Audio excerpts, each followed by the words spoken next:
Charlie is giving me a weird look right now. Hello, my fabulous book friends. Welcome back to my channel. Today I am wrapping up my December for you and, well, wrap up slash also talking about two books that I still need to finish, but I will explain later. So in December, I have read 14 books, kind of. I still need to finish 2 of them, but they're plays, so they're really short. Uh, yeah, so if you've been following on social media, you would see that I've been really trying to get to 100 books. So that's why this December wrap-up, 7 of them are novels, and the other 7 are plays that I've had lying around since university. Just because I don't think I'll ever get to read 100 books again. So I really want to make it this year just to say that I've read 100 books in a year. So yeah, so I'll be talking about the books that I read in order that I read them. So yeah, let's get right into it. So to start off my December, I read The Unhoneymooners by Christina Loren. It was okay. I gave it, I think, 3.5 stars. It was a little bit too predictable for me. And I mean, the story was good. The characters were interesting enough, but just sometimes I felt like the drama was too overdone. I know a lot of people really loved this book, so I'm definitely in the unpopular opinion, but that's okay. I mean, it was good enough. Like, I read it pretty fast, so I mean, yeah, it was good enough to keep me interested, but is it my favorite book? No, definitely not. The main reason why I didn't like this one so much was because I thought it was really weird that the twin sister was kind of with her sister's brother-in-law. I think that makes sense. Like, that part was a little bit weird for me. I'm sure, I know it happens in real life for sure, but I mean, like, I don't know, I just, call me traditional, I guess. But that was weird, even though we know, like, it's a romance novel. Of course, we all know that it's going to end up with a happy ending anyways for the characters that we're rooting for. But I mean, still, still a little weird that it was happening when the sister was still together. But anyways, so this book is basically about Olive Torres, who is used to being the unlucky twin, and her sister gets married to this gentleman, and she hates this gentleman's brother to, like, deep in her core, she really hates him. So when Olive, and Ethan is the brother's name, they're the only ones in the wedding party to not get food poisoning. They take their siblings' honeymoon, and they have to pretend that they're together, and then they end up really being together, and they fall in love, and all that stuff. It's definitely, like, it was interesting. Again, the drama was good to begin with, but then it just kind of got a little bit repetitive and over the top for me. But like I said, I think it was still fun to read, and it's a quick read too. Okay, so the next book, I actually started this in November because I was meaning to read it for nonfiction November, and then I never finished it. But that is The Skin We're In by Desmond. Again, this is for anybody who thinks that Canada isn't racist or Canada isn't as bad as, like, places like the United States. You're wrong, first of all, because it's pretty bad here. I feel like most of it is just swept under the rug, or it's just not talked about as much in mainstream media, unless, like, it just makes it to regular media channels, which, I mean, again, it barely does. So this book is just a look into 1 year of racism in Canada, and I'm pretty sure, and it was definitely 2017, there were like 12 or 13 cases that Desmond talks about in this book, and a few of them I knew about, but a lot of them I just didn't know. So, because again, like, it's just between microaggressions and just stuff that, again, doesn't make the news, or at least the news that the majority of Canadians watch. You know, you don't really hear about these things. So Desmond is the person that brings attention to these matters, and like I said, it is just 2017. I would love for him to write an updated one, at least even on 2020, because of course there was so much media attention about Black Lives Matter and George Floyd. So I really hope that he will kind of follow this up with another edition. So yeah, so if you're looking to expand any books on anti-racism that you're reading, don't forget to include Canada. There's this book, there's the other book, Policing Black Lives by Robin Maynard, which I plan to read as well. So yeah. And just as a side note, when you go on Goodreads, do not look at the 1-star reviews or 2 stars, because they'll really break your heart. They're so upsetting. They're just, it's just ridiculous. So yeah, just a side note, just a heads up, like don't do that. Don't do what I did. Oh, and this book of course was 5 stars. It's kind of unfortunate that I couldn't finish it in time for Nonfiction November, but that is also why I don't really read nonfiction books, because I take forever. Like even, sorry, this is like a whole other side note. Even, I think I definitely did have the Undocumented Americans through Libby. I had the audiobook and Stamped, and I barely got through a quarter of them before they were returned. So again, like nonfiction takes me a really long time to read. So I'm actually impressed that I finished this in basically a month.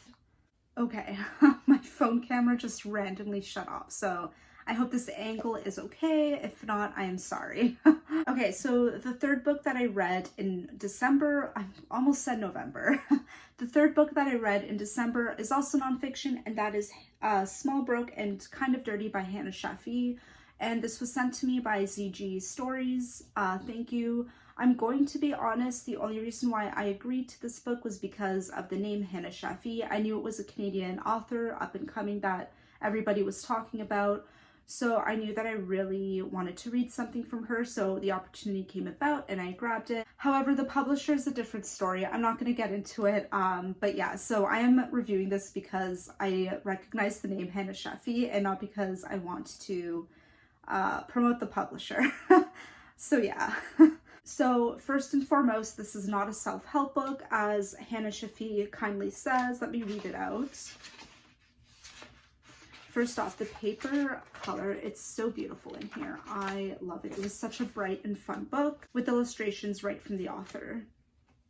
So yeah, literally introduction. This is not a self-help book. I can't give you advice, and I probably shouldn't. That may sound strange coming from someone whose art is so focused on mental health and making people feel good, but I always feel it's important to stress that I'm in no way, shape, or form giving folks advice. I'm not in any position to do that. What I am is a storyteller. I tell stories in words and in art that make people feel less alone, that affirm people as they are, and that maybe get them a little riled up about the big picture stuff that really matters in the world. So yeah, so this is basically a look into personal stories from Hana Shafi and basically how she struggled, and this book covers everything from body positivity to politics to self-love and healing and things like that. So it was definitely inspirational, but it is nice to see that what other people have struggled through, and you know, like your own struggles of, let's say, body positivity or something like that. Like, it is nice to read these words that Hana Shafi has written and just to kind of connect with somebody on a real level, because they're literally real stories. And yeah, it was such a great collection. I do hope, if you're looking for Canadian literature, that you do add this to your TBR. Need I say more about this one? You can watch my book review on this if you really want to know, but yeah, definitely my worst book of December and worst book of 2020. The fifth book that I read this month is one that I really loved, and that was Tyce That Tether by Icaro. This is actually another Canadian author. How many Canadian authors did I read this month? So to answer that, I read 3 novels from Canadian authors, and then the other 7 are plays. So yeah, 10 Canadian authors this month. That's not bad. Good job. So this book was really fun. It's not your average romance book. There's definitely a surprise pregnancy trope that runs throughout the whole book. So if you hate that, I'd suggest you don't read this. Other than that, it was really fun. I had such a good time reading it. It had the perfect amount of drama with the perfect amount of self-discovery that I really like in a book. And yeah, it was really good. So this book is about a Nigerian woman. Her name is Uzair, and she falls in love with a white man. His name is Raphael.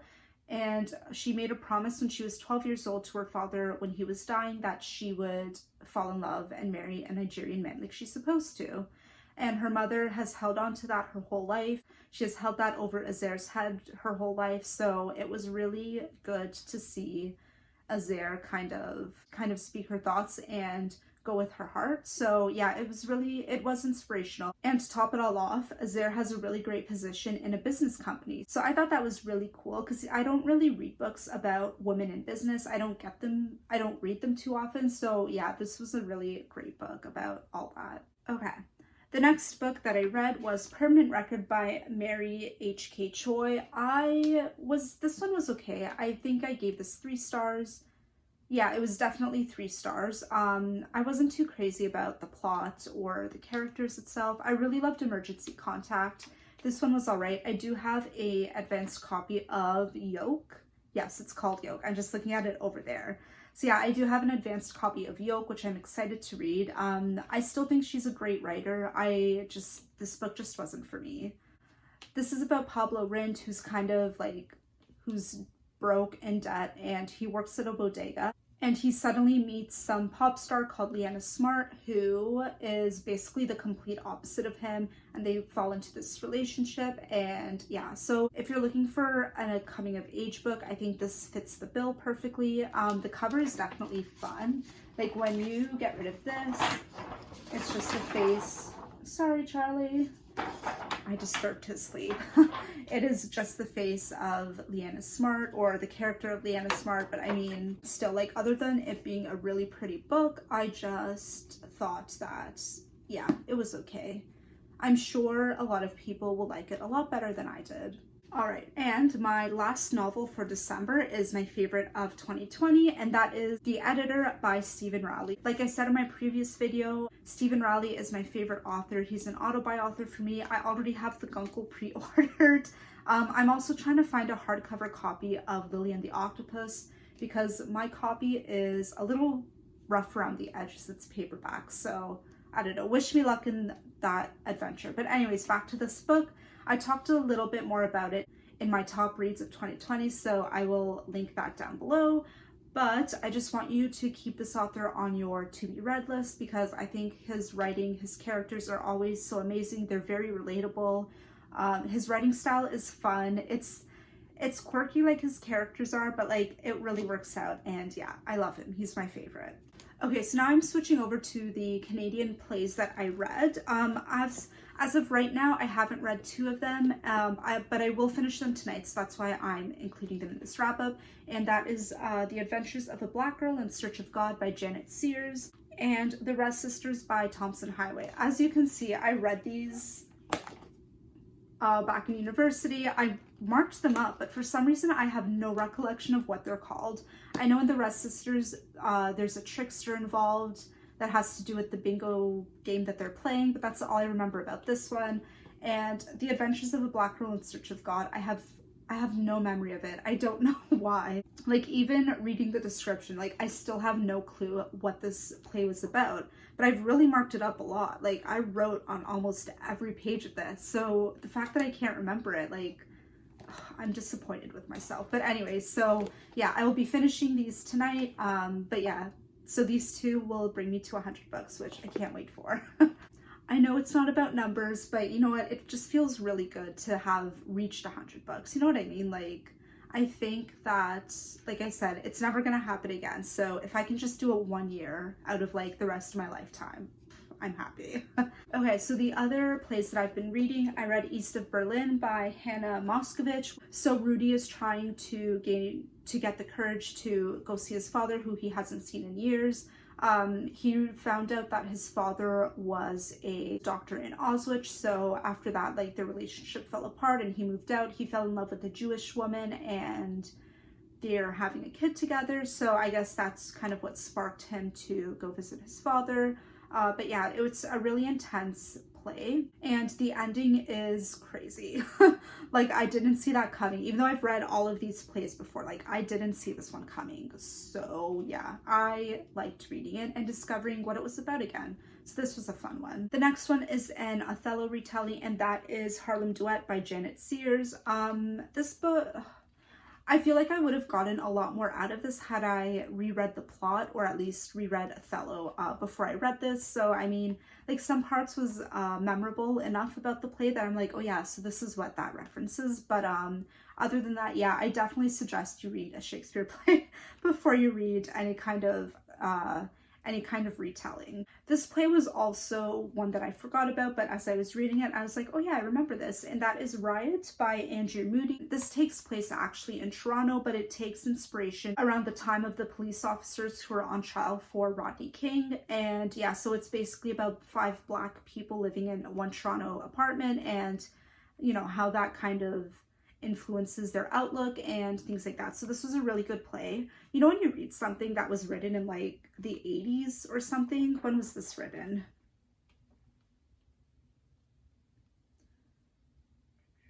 1997. Sorry. So yeah, you know when you read something like over 20 years old and then you think, wow, these are the same issues that are still happening today. This is one of those books. So yeah, if you want to know how things were like back in like 90s, read this one, because, but I'm telling you now, like there's literally no change. It's so disappointing. Not the play. The play's not disappointing. The reality of the reality of life is disappointing.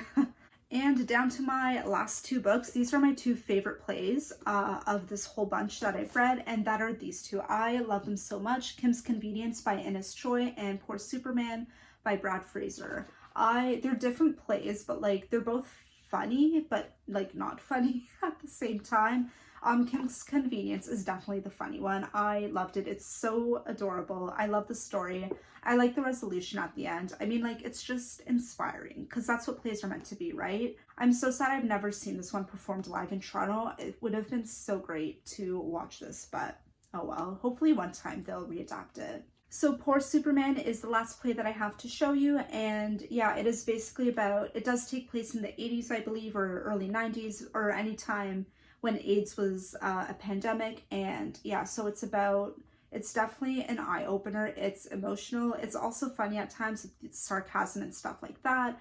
But yeah, I highly suggest this. I really like it. I have reread it a few times throughout the years just because I like it that much. I like the characters. So yeah, this one, and I love the cover. It's so cool. It looks like a comic book. So there you have it. I read 14 books this month once I read those last two plays. And yeah, it was a good month. I had a really good 2020. I've read 100 books. I will have some bookish stat videos like in a week or so. So yeah, so thank you for dropping by. Happy New Year's Eve. Happy New Year's. Tomorrow I'm posting my January TBR games. I hope you'll come back and watch that. It was fun getting to choose my TBR, which is actually right down here. I had to turn them so you wouldn't see them in the video.